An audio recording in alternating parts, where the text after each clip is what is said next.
Welcome to the Empowerment Zone with Ramona Houston, where we zone in on Black and Brown relations and our journey to empowering our communities. Thank you for joining the Empowerment Zone. I am your host, Ramona Houston. And today we have Ricardo Negron-Almodovar as our guest today. He was born and raised in Puerto Rico, and he has obtained his master's degree in education and a Juris Doctor there, and he's a licensed attorney on the island. Now he lives in Orlando, Florida, and he serves as the legal service coordinator for Latino Justice, where he's had the opportunity to assist those in transitioning from Puerto Rico into Florida after Hurricane Maria devastated the island.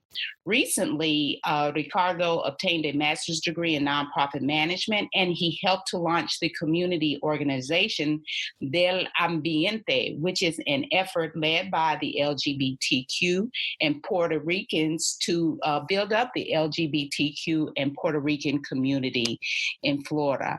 I am excited about having Ricardo as our guest today, and he's going to tell us all about his work with Latino Justice as well as del Ambiente. Hi, Ricardo. How are you today? Hi, Ramona. I'm doing good. Very excited to be here with you. So thank you for the invitation. Thank you for accepting it. I'm very pleased that you would come and talk about these two organizations, which are extremely important to the empowerment of various aspects of the Latino community. So could you tell my audience a little bit about yourself and your background and who you are, and then we'll get into Latino Justice and del Ambiente. Sure thing. So as you mentioned, I was born and raised in Puerto Rico, and that's where most of my education comes from. Most of my graduate education comes from Puerto Rico, where I'm a licensed attorney. And then in 2015, I made the decision to move to Florida. So I've been here for the past 5 years, a little bit over 5 years now. Time sure does fly quickly. And here in Florida, I've been working with different sectors of the non-profit community, but always focusing on the Latinx community. So whether it's been teaching English, registering voters, working on a program that was developed for pulse-affected communities, and now with Latino Justice on a different range of areas, it's always been focused on that, on tending to the needs of Latinx communities here in particularly Central Florida, where the concentration is so big, but we cover all the state when possible. So what is the focus of Latino Justice? Can you talk a little bit about that organization and what you do there? Yeah, so we are a civil rights litigation firm, and we're a little bit different in other legal organizations because we do not take individual cases usually. We focus on impact litigation. So we focus on cases that are going to have change in systemic barriers, systemic issues that are affecting our communities. And we work in different pillars, which are immigration, criminal justice reform, voting rights, economic justice, and of course, there's the Puerto Rico pillar. Latino Justice was initially founded as the Puerto Rico Legal Defense and Education Fund in New York back in 1972. And I believe it was probably around maybe 10 years ago. It was before I joined the organization that they changed the name and rebranded into Latino Justice, because realistically, we're just tending to the needs of all the Latinx community. So now we're Latino Justice PRLDEF. So, because we never forget why the organization was created initially. And our focus is within those pillars that I mentioned. We try to identify what are the issues that are affecting our communities on a broader scale. That means when there were issues with the citizenship questions on the census, we submitted amicus brief and other documentation to support not having that question in the census, because that would mean that our communities would not be counted because they would be afraid to be counted. When Hurricane Maria happened, we had to sue FEMA because FEMA here was not providing the adequate amount of assistance when compared with other natural disasters in other areas like Texas and other events that happened. With the Puerto Rican community, they had to evacuate Puerto Rico, and we're living in hotels here not even hotels, we're living in motels here in Florida. And FEMA wanted to just abruptly end that transition sheltering assistance. So we were able to extend those deadlines a few months, and community organizations came together to be able to rehouse many of the families that have been, because they had nothing. They lost their homes. They didn't have anywhere else to go. And here was the government telling them, well, bye. Like, we're not going to give you any more assistance. And unfortunately, the judge ruled that while it wasn't the moral thing to do, it was legal for them to be as arbitrary. And it was a very unfortunate decision, but at least the community came together. And folks were able to be rehoused, because there's a huge issue with how housing is so expensive in Central Florida, and the wages and there's no way that on a minimum wage of, I think it's like $8.54, and that's the minimum wage here in Florida. There's no way that our working class people can just make it on that. Other issues that we've tackled is, obviously, we're in an election year, and one of our strongest pillars is the voting rights pillar. And I bring up Florida again because that's where we are. I am situated. We have offices in Florida, New York, Long Island, and Texas.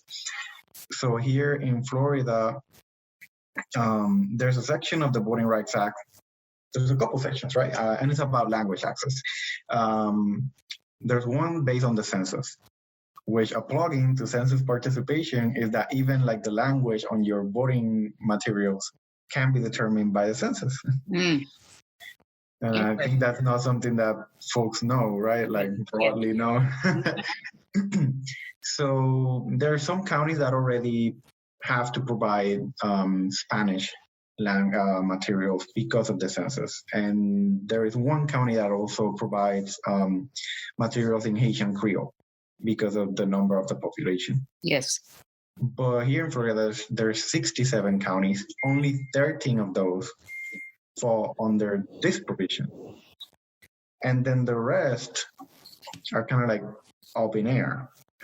So it's like you can get this assistance in your next, like, let's say your mom lives in one county and you live in the other. You might get the assistance, she might not. Wow.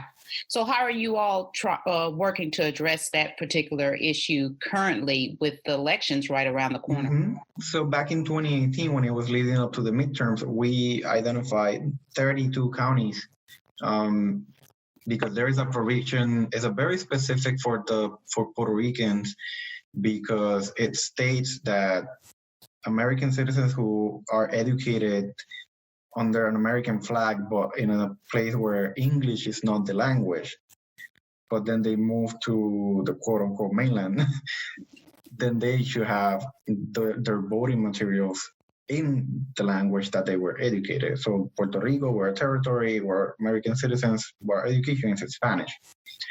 But if we move here, we're able to register a vote immediately, basically. So in theory, it doesn't even matter if it's just that one person living in that county should provide that information, all voting information, not just the ballot, everything. And counties were not complying. And this is not like a new law. This is in the Voting Rights Act is from 1965. So, This is something that's been in the books forever now. And there was just no compliance. So that was, I'm telling you, 2018, that litigation is still pending. There was a preliminary injunction that mandated these counties to provide the information, but the litigation is still ongoing because there are many layers to it. One way that, because of that litigation, the governor here in Florida came up with a set of rules, and one of the rules is that throughout the entire state, like the 67 counties, folks are able to request a Spanish ballot. But they did not cover the issue of whether they can also get the Spanish, all the materials, like when you're making materials and all of that. So it's a huge step because ballots can be very confusing, particularly here in Florida. I'm not sure how in Georgia, but here in Florida, we include, almost every election includes constitutional amendments for the Florida Constitution. Yes, and the way they're worded is very challenging. The way that it's worded, sometimes they allow them to have two issues that one has nothing to do with the other, but if you're voting in favor of that one issue that's included in that amendment, you also have to vote in favor of the other issue included there, otherwise vote against. So it's a I want to say convoluted process, and sometimes made so that way. Yes. So having that ballot in Spanish, the first time that I saw, actually, I understand English. I have a legal background, and the first time that I saw back in 2018, there were about 12 amendments on the ballot for the midterms. First time that I saw them, I was like, what is this? Exactly. Exactly. The ballot was like 2 feet long because of how much information it had. So someone who's coming over and I focus a little bit too much on the Puerto Rican community because it's my community, but because of our relationship with the states and how just by moving we automatically can register to vote. But our electoral system is different. We're not used to having to vote for a sheriff. We're not used to having to vote for judges, for the school board, for so many things that here you vote for. We just have the elections every 4 years, the general elections. Whatever they're on the ballot, that's it. So having folks learn about this process and understanding, and all the work that we do is obviously completely nonpartisan. We just want to make sure that voters have their tools, that just because you don't understand English, that's not the thing preventing you from participating in this. It's your right. Correct. And with that being said, it is their right to vote, our right to vote.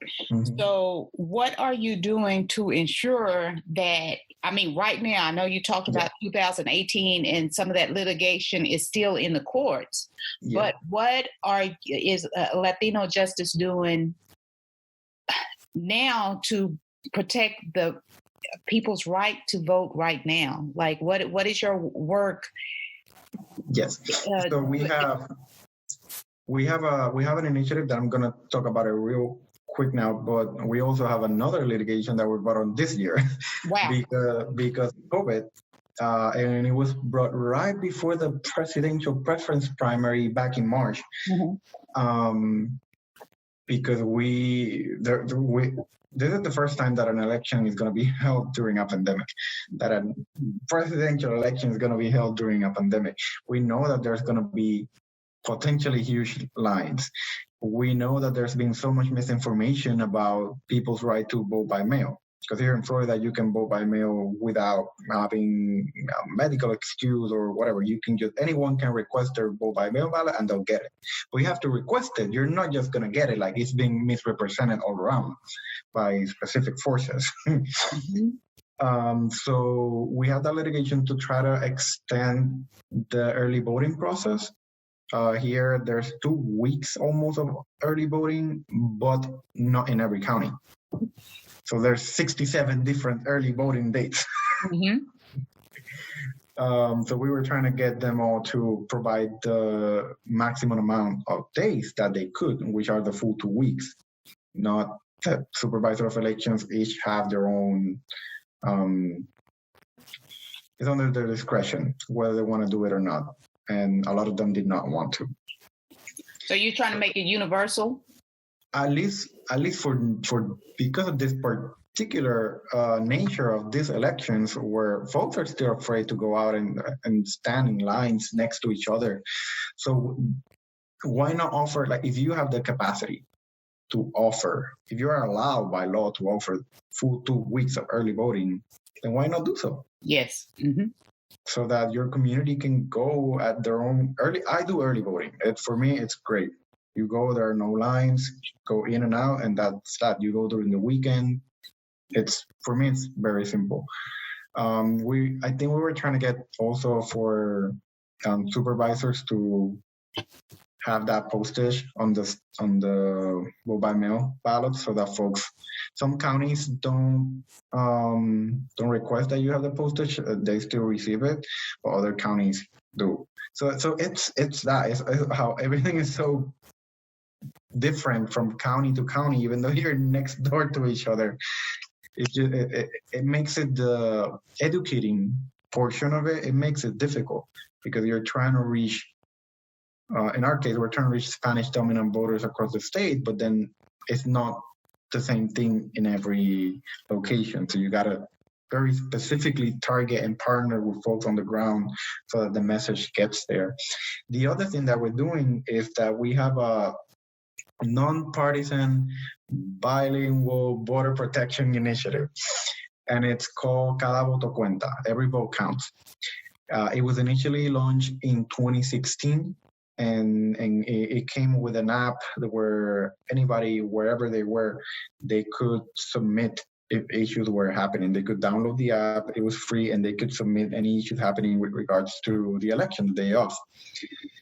This year, we're revamping a little bit. It's not going to be an app for the general public, but we're still going to be having poll monitors. We're going to be recruiting volunteers, and hopefully a recruitment page is going to come up soon. Either by the end of this week or by next week, maybe. And we're going to be recruiting volunteers in Florida, in Georgia, in New York, and in Pennsylvania. We're going to train them on electoral law, and we're going to train them on state-specific electoral law as well for the volunteers in each state. We're going to equip them with tools to, obviously, if they're going to be hitting the ground, we're going to equip them with personal protection equipment, and they're gonna have access to a reporting system that we're creating. So we definitely need to have eyes and ears on the ground.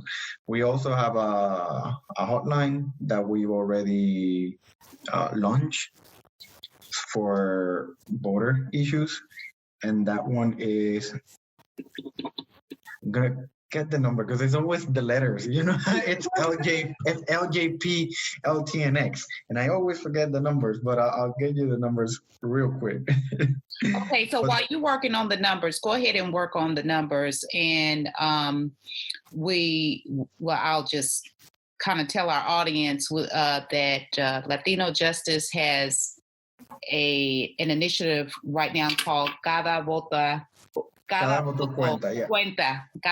Cuenta, which means every vote counts. Mm-hmm. And they're recruiting volunteers to serve as poll watchers, or what would we call them poll monitors because they're going to be outside. Okay. We don't go into the poll. Yeah. Thank you. So Latino Justice is recruiting poll monitors in the states of Florida, Georgia, New York, and Pennsylvania. So if you are interested in serving as a volunteer, please keep your eye out on the website. They'll be having information on the website soon. They also have a hotline, which all voters... I got the number. And this hotline is, if you have any voter issues, you can call and talk to Latino Justice. What is that number? The number is 833-557-5869. Could you repeat it one more time? 833-557-5869. Thank you. And so we're we're trying to make sure that people know they have a right to vote and they should vote. Mm-hmm. And so if there are any challenges, you can call that number. And again, in the initiative Cada Voto Cuenta, mm-hmm. Every vote counts. They're looking for poll monitors in the states of Florida, Georgia, New York, and Pennsylvania. Thank you for that. So with the final minutes that we have of this interview, can you tell us about Ambiente and yes. that organization and the purpose of the organization mm-hmm. and your mission and how you would like to involve the community? Absolutely. So as many probably know, back in 2016, there was the biggest attack on the LGBTQ Latinx community here in Orlando after it was the Pulse shooting, and many, about, like, I hate to put it in numbers, but about 92% of the victims were of Latinx descent. And particularly for my community, 23 of the victims were Puerto Rican. I myself, I'm a survivor of the shooting, and that it's kind of like what launched us into like doing all this work with the community here in Orlando. So it was last year, so it was coming up to the 3rd year remembrance of Pulse, and myself and my dear friend Nancy Rosado, who has been assisting with the mental health response here in the community. She's actually a 9/11 first responder survivor as well, and she moved to Florida a while back and has been she's a great force with the mental health community here, and particularly making sure that mental health services are culturally humble and that they're provided in the language that people need and that you can relate to the people that you're talking to, that they understand you. So what we did notice is that even though such a huge part of our community have been directly affected, and it's mentioned and it's used and quote unquote highlighted or not, there wasn't really a particular space just for the Puerto Rican LGBTQ community. There's many groups here targeting the Puerto Rican community as a whole, right? And particularly to build the power. Some numbers say that we're almost 1.2 million Puerto Ricans here in Florida. So whether it's political power, economic power, there's a lot of folks working that arena.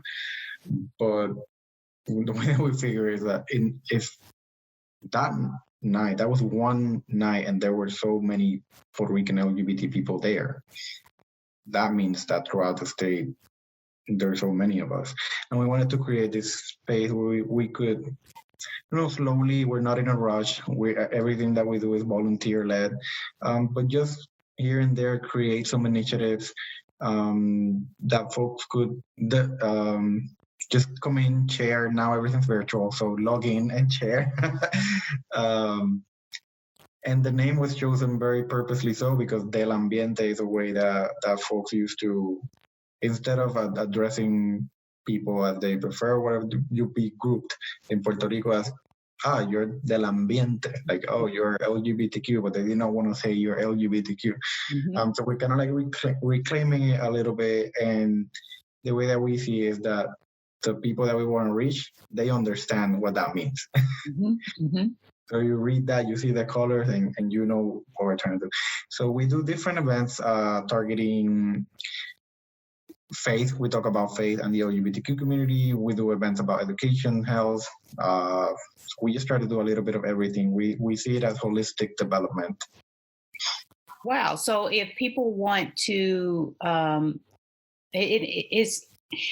I find it very interesting that something good always comes out of tragedy, mm-hmm. right? And I'm happy to hear that you're a survivor and that you use the energy that you had and your colleagues to actually form this organization. And so is the organization Orlando specific, or does it cover most of the state of Florida? I mean, when you talk about outreach, I know. Yeah, we're right now just because of how it's like fully volunteer led. So most of us are here in the Orlando area. This is the area that we mostly know. So it's easier for us to cover Central Florida, but we do try to, when we have events, and particularly now that things are so virtual, Yeah. it's allowed us for more connectivity throughout the state, but also outside the states.